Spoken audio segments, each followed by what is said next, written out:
guys? Welcome back to Radio Controlled Chaos. Today we're going to be discussing my Axial EXO Terra Buggy. Well, one of the things is I heard a lot of guys talking about it when it first came out, and they were saying whether it was worth getting or not. You know, Axial's used to doing crawlers, not really four-wheel drive buggy slash sandrail looking things.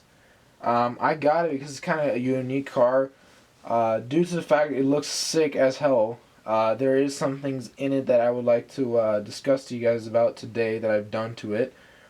First thing first is, as you guys may notice, I have gone ahead and I've taken apart my previous shocks that I came with and I put in new ones.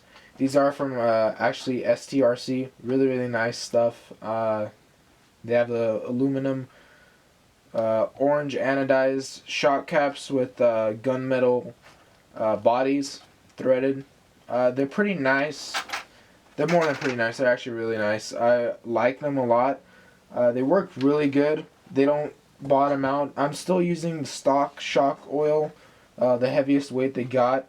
Stock spring, stock shaft. It's really nice the way it's set up. There's no need to do any of that Proline stuff the guys have done using the slash type shocks. Another thing too is I've also gone ahead and I've tried doing the CVDs in the front from Axial. It's actually a waste of money. I've done it like 5 times and it keeps breaking. It's a piece of junk. I just went ahead and I put some like O-rings in the cup right there where you put your dog bone. And I basically pushed the drive shafts from inside the car to out towards the wheel. So when you make a turn and you go full throttle, you still get biting. You still get drive to the wheel. And on top of that, another thing too I've done is I've gone ahead and I've cut out, because a lot of guys like to take out their interior pieces because due to the fact that there's no airflow in the front. I've cut away some of the Lexan that was here in the front of the car, and I've kept the body for the seats on top, but I've gone ahead and I've taken those vents here and I've cut out those vents. I don't know if you guys can see that, but I've cut out those vents. Here's the back of it. I basically just cut out the Lexan and I glued in the edges and I basically cut out those vents, and that actually adds airflow from the side using the body's riffles that they made, the vents, and that actually adds airflow to the car, puts the wind all the way into the motor, cools down the motor and stuff.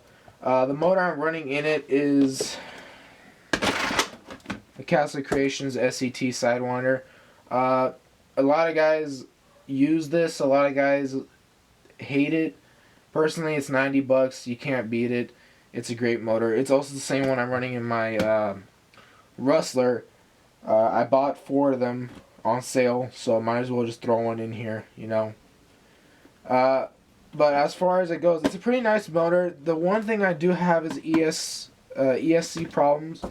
For some weird reason, it keeps cutting off on me. I don't know why it is. I'll just turn on the car completely cold and it'll just have problems. Don't know what it is. It's a simple, swap out. I've been trying to call Castle. I haven't got a person to talk to yet, but eventually I'll get into that. If anything happens, I'll probably swap out the motor with one of the spares I have. If you guys may notice, I've also broken my bumper. That's another thing about this car. You can't get parts for it. It's very hard to find parts for it. Unless you buy it offline, you can't go down to your hobby store and buy it. Well, at least for me, because my hobby store doesn't even carry parts for this thing. As far as it goes, will I recommend it to someone to get it? Yes and no. If you're a beginner, stay away from it. If you are a previous RC owner and you know how to work RCs and you like kits, it's one hell of a fun kit to build. It's a great RC to drive. It does require you to know what you're doing. It does require you to know how to take care of the RC, where to keep it out of, where to put it in, what kind of terrain to go to. Another thing too is with this RC, you can't really just beat on it and bash on it like you can with, like, let's say Traxxas or HPI. Is because, one, the way they've engineered it is not that way. You know, you can't really just bash on it and be like, okay, if I break a part, I just go down and buy a new one, due to the fact that you can't really find parts for it. But as far as it goes, I mean, I found it kind of durable.